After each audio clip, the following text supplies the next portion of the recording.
देई ही काळी आई धनधान्य देई जोडते मनाची नाती आमची माती आमची माणसं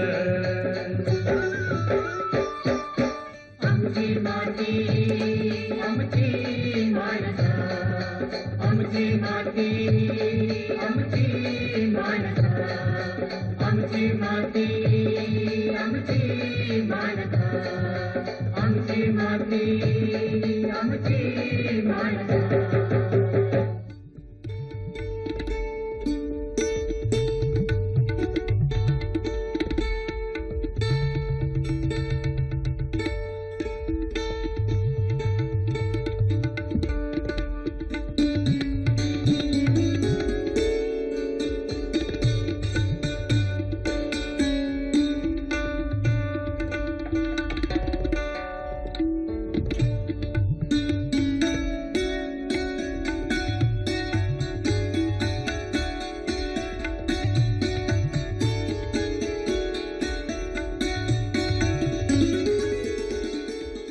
गावातील उच्च शिक्षित तरुण मंडळी शेती व्यवसायापासून दूर जातात असं एक निरीक्षण आहे. पण पुणे जिल्ह्याच्या मावळ तालुक्यातील येळसे गावच्या कृष्णा ज्ञानेश्वर ठाकर यांनी तो समज खोटा ठरवलाय.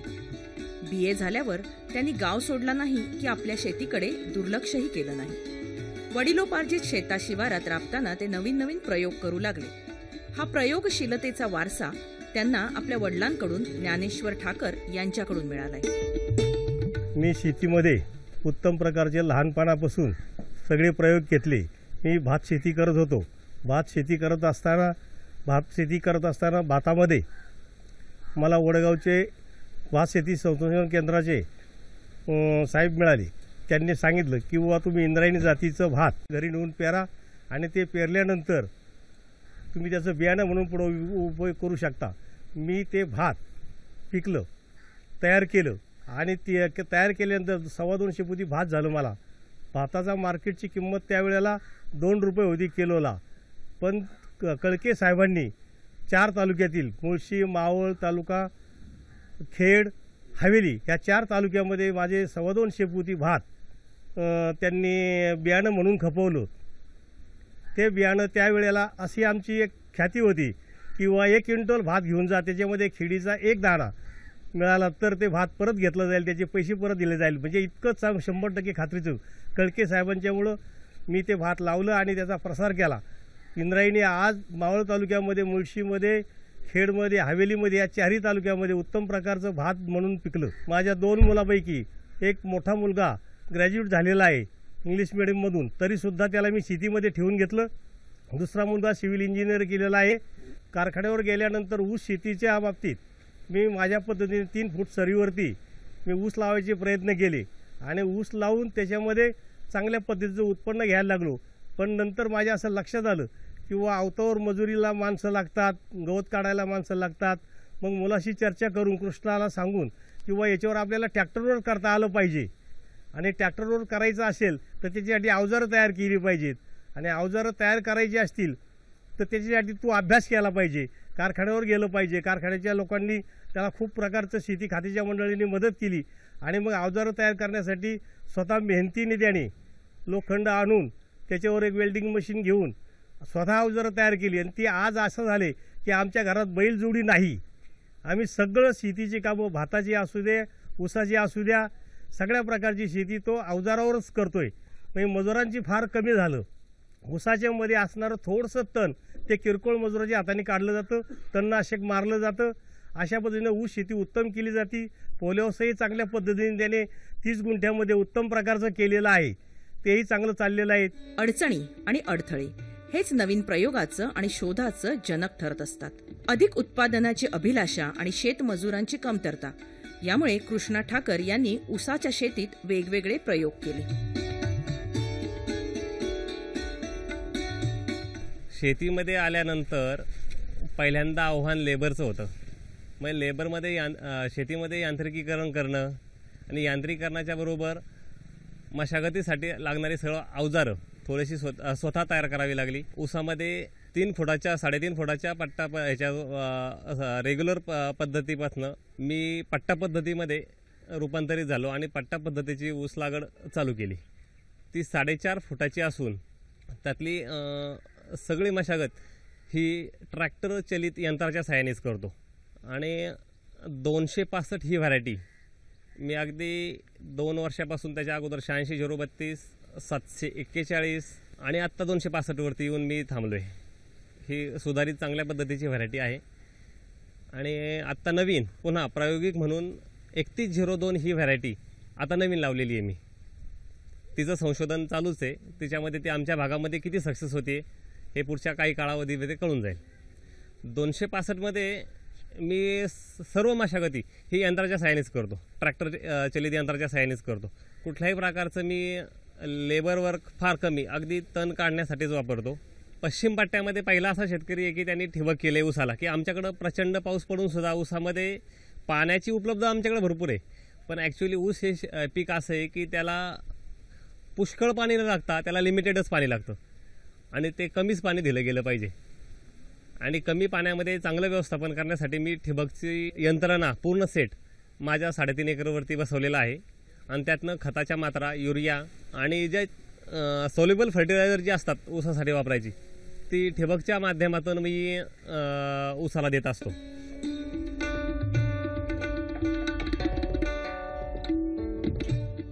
फायद्याची ठरत नाही म्हणून कृष्णा ठाकर यांनी भाताची शेती करणं थांबवलं नाही, तर आधुनिक तंत्र आणि संशोधित वाणाच्या मदतीने त्यांनी भाताचं उत्पादन वाढवलं.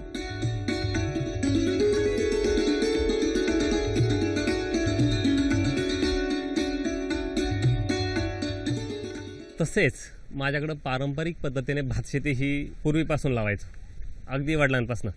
आणि मग भात शेतीमध्ये पूर्वी मग मजुरांच्या सहाय्याने सगळ्या गोष्टी करायचो मी. नवीन यांत्रिकी पद्धतीने भात शेती लागवडीचा विचार करत असता कृषी विभागामार्फत मी थोडीशी चौकशी केल्यानंतर आमच्या बोर्डे सरांनी आम्हाला माहिती दिली की मशीननी लागवडी करण्यापेक्षा आपण एक SRT एक पद्धत आहे नवीन आलेली, विकसित झालेली आहे, त्या पद्धतीने गेलो तर जास्त सोयीचं होईल, लेबरची बचत होईल.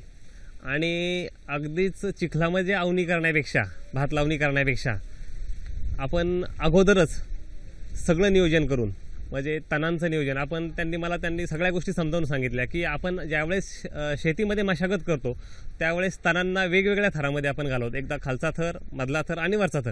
तर ह्या थरामध्ये आपण अप्रत्यक्षरित्या तणांचं बीजरोपणच करतो आणि हे तण अप्रत्यक्ष जमिनीत उगवतातच. त्यापेक्षा तणांचं नियोजन अगोदर करायचं, तणनाशकं मारून घ्यायची, बेड तयार करायचे, त्याच्यावरती भिजवायचे किंवा मग नैसर्गिक पद्धतीने जरी बेड भिजले तर त्याच्यावरती तणनाशकं सगळे मारायचे. म्हणजे राऊंडअप सारखी एक 45% तणनाशक आहे, त्याचा वापर केला तरी चालेल. आणि एक प्री एमर्जन्स म्हणून लागवडीनंतर गोल म्हणून जे असतं औषध ते मारलं तरी चालेल. पण हे औषधं मारल्यानंतर तणांचा अगदी 5 ते 10% फक्त तणानंतर उगवतात आणि ते नियोजन करणं शक्य होत नव्हतं. आणि SRTमध्ये आपण बियाची लागण ही अगोदरच कोरडीवरती करून घेतल्यामुळं, त्याचा अगोदर केल्यामुळं त्याचा बराचसा पुढचा खर्च हा अगदी कमी होतो आणि मनुष्यबळामध्ये बराचसा असा फरक पडून जातो आणि बरीचशी बचत होऊन जाते. आणि एकदा का आपण SRT पद्धतीमध्ये भात लागण केली तर 1 महिन्यानंतर आपण त्यातली जे काय असेल ते थोडंसं गवत उगवलेलं ते काढून घेऊन त्याच्यामध्ये युरिया ब्रिकेट नावाची जी खताची एक गोळी आहे ती फक्त आपण चतुर्सूत्री पद्धतीप्रमाणे फक्त मध्यभागी लावून टाकायची आणि नंतर मग दुसरा कुठल्याही प्रकारचं कल्टिवेशन भातामध्ये परत नाही आहे आणि नंतर मग कापणीसाठीच जायचं आहे डायरेक्ट शेतामध्ये. हे सगळ्यात उत्तम असा पर्याय मला वाटला आणि तो मी निवडला.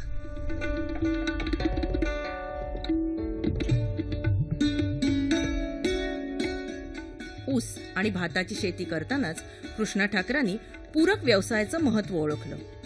गोपालनासाठी गोठ्याची उभारणी करून त्यांनी गायींची संख्या आणि दुधाच्या उत्पादन वाढीसाठीही वेगवेगळे प्रयोग केले.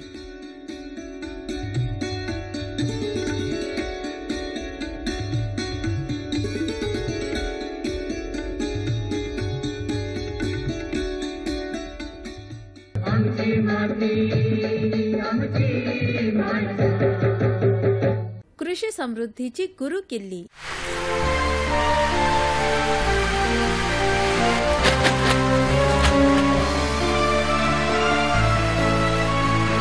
उत्तम शेती, मध्यम व्यापार, कनिष्ठ नोकरी या उक्तीला अनुसरून शेतीमध्ये अनेक पर्याय उपलब्ध आहेत. गरज आहे निरीक्षण, अभ्यास आणि अनुभवाची. या 3 गोष्टींचा अवलंब करून शेतीमध्ये क्रांती घडू शकते.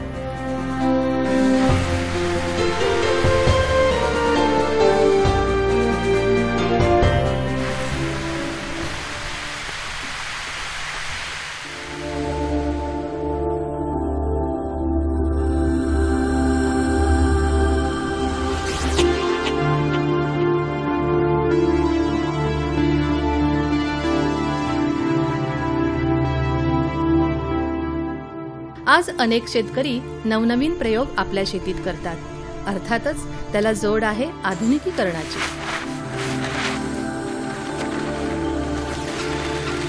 आपल्याच शेतीमध्ये बदल घडवून आणला तर आपल्याबरोबर इतर शेतकऱ्यांना सुद्धा त्याचा आदर्श घेता येतो. गरज असते ती पारंपरिकतेच्या मानसिकतेतून बाहेर पडण्याची. कारण कृषी क्षेत्रातही आता सर्व सुविधा उपलब्ध आहेत. अगदी लागवड तंत्रज्ञानापासून ते विक्री व्यवस्थेपर्यंतच्या सर्व गोष्टी अभ्यासपूर्वक शेती केली तर या काळ्या आईकडून आपण खूप काही कमवू शकता. फळबाग अधिक मातृवृक्ष कलम या दोन्हींचा संगम करून नावारूपाला आली ती वेलकम नर्सरी.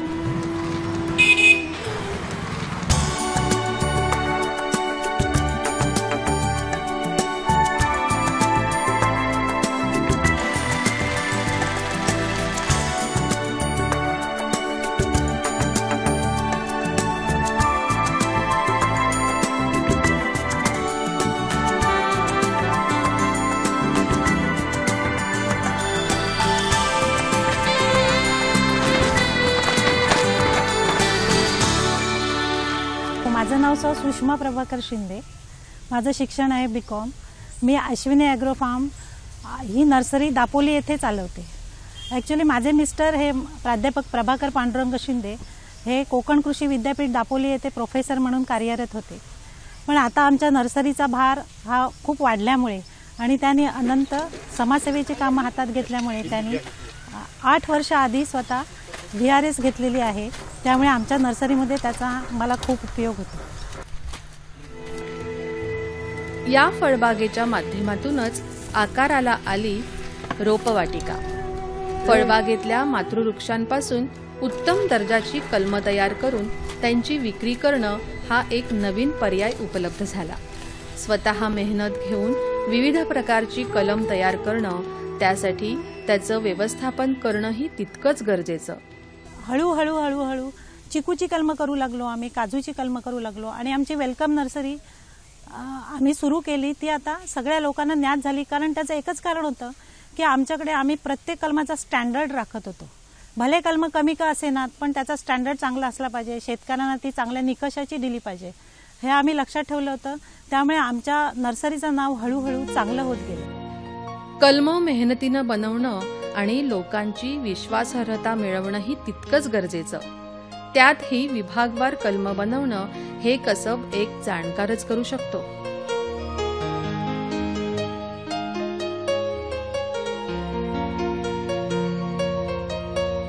आता आंब्याच्या कलमाचं तुम्ही म्हणाल तर आंब्याच्या कलमाचा आपण आंबा खाल्ल्यानंतर जो बाटा निघतो कुठल्याही व्हरायटीचा, शक्यतो हापूसचा घेतात, तर त्या आंब्याच्या कलमाचा बाटा असतो तो आम्ही आणतो, स्वच्छ करतो आणि मातीचा एक वाफा तयार करतो. त्या वाफ्यावर तो पेरला जात असे. यासाठी सुद्धा माती परीक्षण, पाणी आणि खत व्यवस्थापन या गोष्टी आवश्यक आहेत.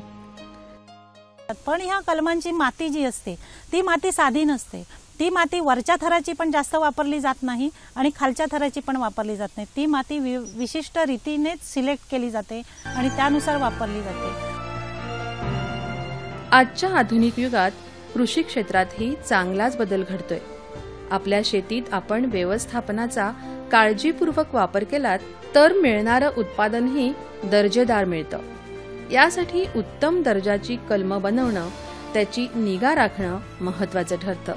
कोंब आल्यानंतर तो कोंब आला की तो मातीच्या पिशव्या भरून ठेवलेल्या असतात. तर नवीन सिस्टीम काढलेली आहे की त्या मातीच्या पिशव्या ऑलरेडी आधी भरून ठेवलेल्या असतात आणि त्याच्यानंतर त्यातली माती थोडीशी हातामध्ये घेऊन तो कोंब फुटलेला बाटा असतो तो मातीमध्ये पिशवीमध्ये लावतात आणि तो असा थोडी वर माती ठेवून तो सेटल केला जातो. पण त्याच्याही पेक्षा एक नवीन पद्धत माझ्या मिस्टरांनी अशी शोधून काढली आहे की संपूर्ण अशा जमिनीवर एक खाली पालापाचोळा टाकायचा आणि त्याच्यावर बाटा असा लावून घ्यायचा आणि बाटा लावून घेतल्यानंतर त्याच्यावर थोडा पुन्हा पालापाचोळा टाकायचा आणि इरिगेशन सिस्टीममध्ये त्यांनी बरंच काम केल्यामुळे त्याला पाण्याची सिस्टीम लावायची, स्प्रिंकलर सिस्टीम लावायची आणि त्यावर तो बाटा रुजतो आणि त्यावेळेला तो बाटा काढताना तो अजिबात डॅमेज होत नाही. सगळा रुजलेला बाटा हळुवारपणे काढता येतो कारण त्याच्यावर नुसता पालापाचोळा टाकलेला असतो. पण पूर्वी आम्ही जे मातीच्या वाफ्यावर बाटा पेरत असो त्यावेळेला काय होतं तो पिकावाने बाटा काढायला लागायचा आम्हाला.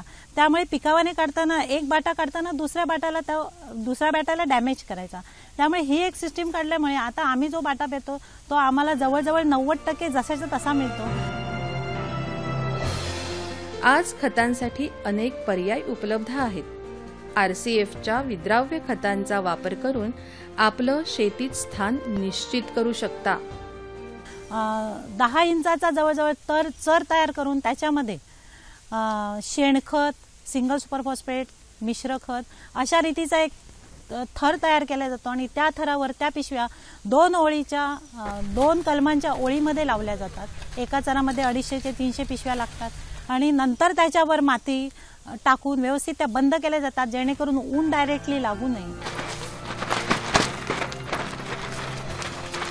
आणि त्या दोन जे चर आपण लावलेले असतात त्याच्यामध्ये जी ओळ हा बंधारा असतो म्हणजे त्या 2 चरांच्या मध्ये त्याच्यावर प्लॅस्टिकचं पॉलिथिन टाकलं जातं जेणेकरून मधल्या जागेमध्ये गवत येता कामा नये. पुन्हा आम्हाला शेण बरंच लागतं नर्सरीला. ते शेण पण आम्ही चांगलं तयार झालेलं शेणखत घ्यावं लागतं. ताजं शेणही चालत नाही आणि त्याच्यामध्ये सेंद्रिय खतं पण आम्ही वापरतो.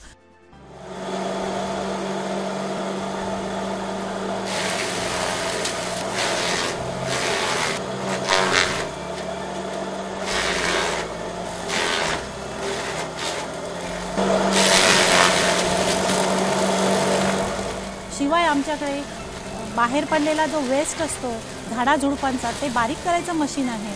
त्यामुळे त्याच्यामधून जे वेस्ट बाहेर पडलं जातं तेही आम्ही या कलमांसाठी वापरतो. त्यामुळे कलमं अतिशय चांगली होतात.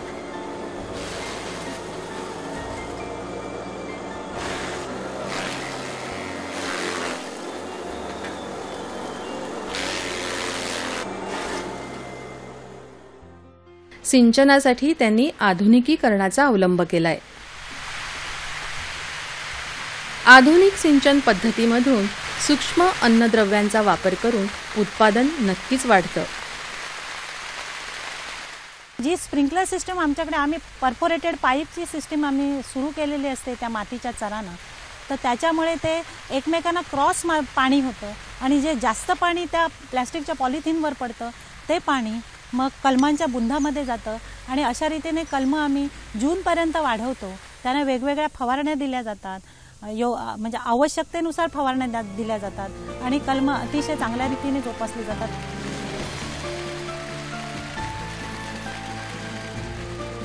फळबागेतल्या मातृवृक्षांपासून उत्तम दर्जाची कलमं तयार करून त्यांची विक्री करणं हा एक नवीन पर्याय उपलब्ध झाला. व्यवसाय छोटा असो की मोठा, मनुष्यबळ असेल तर तो अजूनच नावारूपाला येतो. ह्यासाठी कुटुंबाची साथ महत्वाची ठरते.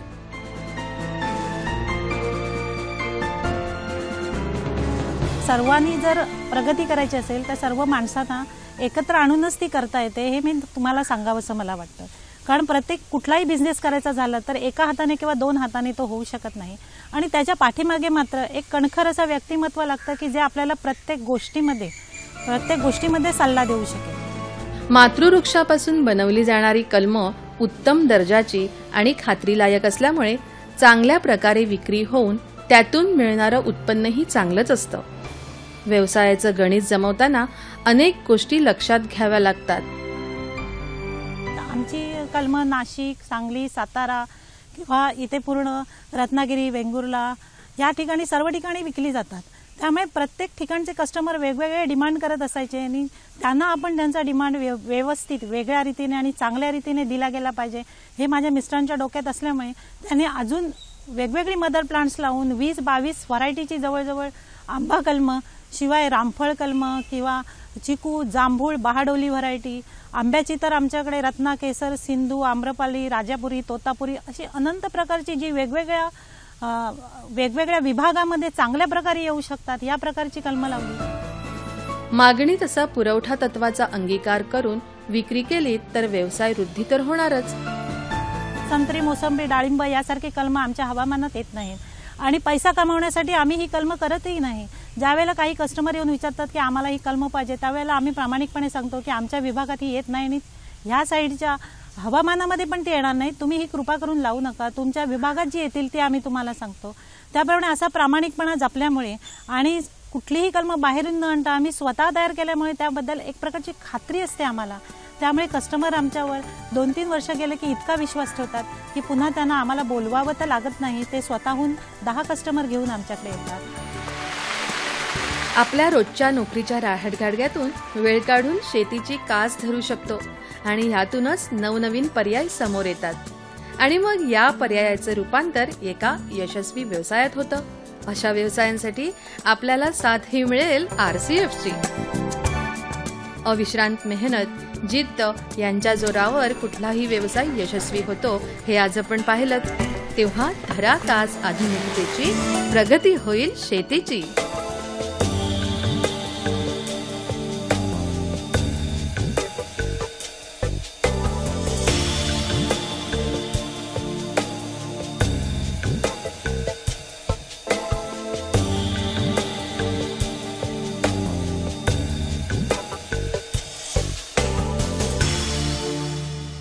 कृषी समृद्धीची गुरु किल्ली. आमची माती आमची माणसं. अगदी सुरुवातीला गाई म्हशींचा गोठा करताना म्हशी प्रत्येक वेळेस मला गुजरातवरनं खरेदी कराव्या लागायच्या, त्या आणाव्या लागायच्या आणि भाकड काळामध्ये पुन्हा दूध कमी झालं की त्या पुन्हा मार्केटमध्ये नेऊन विकायला लागायच्या. मग मी विचार केल्यानंतर म्हशींचा गोठा सांभाळण्यापेक्षा मग गाई का करू नये आणि गायांमधलं जे उत्पन्न आहे, गायांचं प्रोडक्शन आपल्याकडे स्वतः जन्मल्यानंतर आपण हितच संगोपन करतो, वासरांची वाढ चांगली करतो आणि हा पूरक व्यवसाय म्हणून दुग्ध व्यवसायाबरोबर शेणखत मिळतं मला, त्यातनं दूध मिळत असतं आणि गायींच्या ज्या उत्पत्तीपासून ज्या नवीन नवीन संकरित जाती निर्माण होत आहेत आत्ता, त्याचं संशोधन चालू आहे. चांगल्या गुणवत्तेच्या कालवडी तयार करण्याचं काम सध्या मी 4-5 वर्षामध्ये चालू केलं आहे आणि ते जास्तीत जास्त चांगले पर्सेंटेज तयार करण्याचा प्रयत्न करतो आहे. आणि हे तयार करत असताना ह्या गोठ्यामध्ये सुरुवातीला माझ्याकडं 13च गायी आणल्या होत्या मी. 13 गायी आणल्यानंतर त्याच्या आज माझ्याकडं 37 ते 38 जनावरं गायांची फक्त तयार झाली आहेत, झोपं तयार झालेली आहेत ह्या 4.5 वर्षाच्या कालखंडामध्ये. आणि मला ह्यासाठी वेगळे असे कुठले असे प्रयत्न करावे लागलेले नाही आहेत. हे करत असतानाच सगळ्या गोष्टी झालेल्या आहेत. फक्त कालवडांचं संगोपन हे चांगल्या पद्धतीने केलं आहे मी आणि कालवडांना जो सुरुवातीचा आहार असतो त्यांच्या वजनाच्या 10% एवढं फीड त्यांना कंपल्सरी सुरुवातीच्या काही 4 महिने 5 महिने दिलं मी आणि त्यामुळं मला चांगला सक्सेस रेट त्याच्यात भेटलेला आहे. त्याला जोडधंदा म्हणून त्यांनी आता डेअरीचा व्यवसाय सुरू केलेला आहे. पावसाळ्यामध्ये आमच्याकडे गायी संकरित टिकणार नाहीत, वाया जातील, पण त्यांनी डेअरिंग केलं, त्याला मीही प्रोत्साहन दिलं आणि तो यशस्वी धंदा झालेला आहे. त्याचं दूध पुण्यामध्ये जातं आणि उत्तम प्रकारचं त्याला एक जोडधंदा मिळालेला आहे. त्यातनं त्याचं कृष्णाचं जीवनमान सुधारण्याच्या बाजूला दिशेने वाटचाल सुरू झालेली आहे.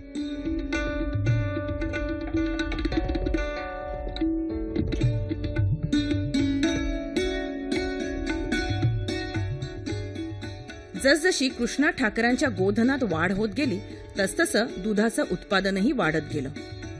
महत्वाचं म्हणजे शेतीसाठी आणि गांडूळ खताच्या निर्मितीसाठी आवश्यक असणारं शेण ठाकरांना आपल्याच गोठ्यात मिळू लागलं.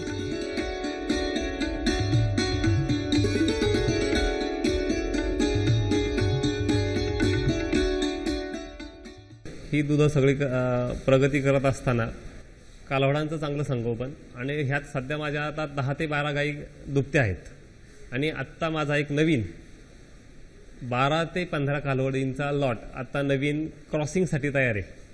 म्हणजे त्या क्रॉस केल्यानंतर माझं स्वतःचंच कुठल्याही प्रकारची गाई विकत न घेता माझं स्वतःचंच असं घरच्या संगोपित केलेल्या कालवडी ह्या आता लावण्याच्या मार्गावरती आहोत. मी लावून आता नवीन प्रोडक्शन त्यांचं पुढच्या वर्षापासून त्यांचं चालू होऊन जाईल. दुग्ध व्यवसाय हा सुंदर व्यवसाय असून त्यापासून शेण मिळतं शेतीला. शेण मिळाल्यामुळं त्याच्यापासून गांडूळ खत निर्मिती करता येते आणि गांडूळ खत निर्मितीमुळं चांगल्या प्रकारचं पॉलीहाऊससाठीचं माझं स्वतःचं एक 27 गुंठ्याचं पॉलीहाऊससुद्धा आहे. ह्या शेतीला पूरक जोडधंदे म्हणून मी पॉलीहाऊस आणि हा दुग्ध व्यवसाय हे 2 धंदे निवडले. आणि आत्ता पॉलीहाऊस माझं पूर्व 27 गुंठ्याचं चालू आहे आणि त्यासाठीचं लागणारं शेण किंवा इतर जमिनीसुद्धा लागणारं, आमच्या जमिनीमध्ये पूर्वी कधी शेण हे जातच नव्हतं. पण हा गोठा केल्यानंतर ह्यातलं जे शेण मला आज शेणखत म्हणून जो बाकीच्या ऊस शेतीला असेल किंवा चारा पिके आहेत माझ्याकडं, ह्या गोठ्याच्या निमित्ताने मी स्वतःची चारा पिकं स्वतःच डेव्हलप केलेली आहे. 4.5 एकरमध्ये माझी चारा पिकं आहेत. त्यात DHN नावाचं फुले संपूर्ण म्हणून हे गवत आत्ता लागवड केलेली आहे आणि त्या गवतासाठी लागणारं शेणखत हे सगळं माझ्या स्वतःकडेच तयार होतं.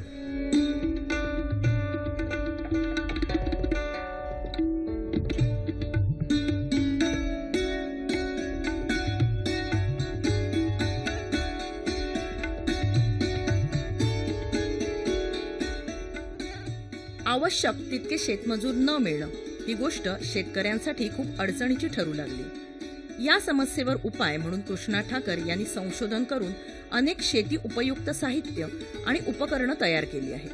भाताच्या आणि ऊसाच्या शेतात ते स्वनिर्मित उपकरणं आणि साहित्याचा वापर करत असतात.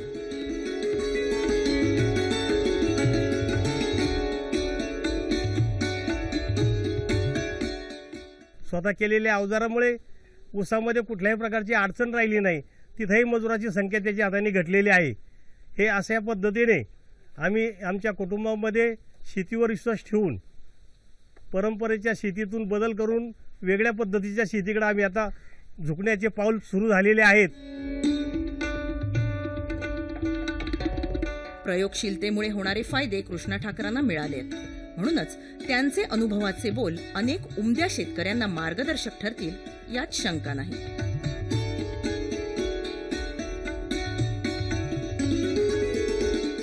शेतकरी मित्रांनो, मी आज वयाच्या 36व्या वर्षापर्यंत येत असताना वडिलांकडनं पारंपरिक शेती आली. पण ह्यामध्ये मी माझ्या शैक्षणिक आधुनिकतेची जोड देऊन ह्यामध्ये बरेचसे बदल केलेले आहेत. आणि ते बदल म्हणजे मी आधुनिकमध्ये आता पॉलीहाऊस आणि जोडधंदा म्हणून दुग्ध व्यवसाय आणि ऊस लागवड ही सगळी आधुनिक पद्धती आणि यंत्राच्या पद्धतीने करतोय. शेतकरी बंधूंना माझी एक अशी विनंती आहे की मजूर मिळत नाही किंवा पाण्याची टंचाई असते, ह्या अनेक समस्याला घाबरून न जाता स्वतः खंबीरपणाने उभं राहून त्यांनी शेती केली पाहिजे. मन लावून बारकाव्याने जिद्दीने शेताशी बोलता आलं पाहिजे. शेत माणसाशी शेतकऱ्याशी बोलत असतं. ज्या वेळेला शेतकऱ्याला शेतीची भाषा कळती त्यावेळेला तो शेतकरी कधीही यशस्वी झाल्याशिवाय राहत नाही. यासाठी सगळ्या शेतकऱ्यांना माझी अशी विनंती आग्रहाची की आपण सर्वांनी आपल्याशी जमीन बोलली पाहिजे, अशा पद्धतीने आपण वागावं आणि शेती मन लावून करावी. आज काळाची गरज आहे, शेती केली पाहिजे. संबंध देशाला अन्नधान्य पुरवलं पाहिजे, दूध उत्पादन केलं पाहिजे, अशा पद्धतीने आपण सगळ्यांनी वागलं पाहिजे. तर आपण शेतकरी आहोत. शेतकरी कुटुंबामध्ये शेतीचं विकास करून आपण कुठेही आत्महत्या असं न करता, अनेक माझा मुलगा आज ग्रॅज्युएट झालेला जरी असला, इंग्लिश मिडियम म्हणून ग्रॅज्युएट, त्याला नोकरीमध्ये पगार मिळाला असता, पण तरीसुद्धा तू शेती कर आणि शेतीमध्ये लोकांनाही प्रोत्साहन देऊन तुझाही प्रगती कर.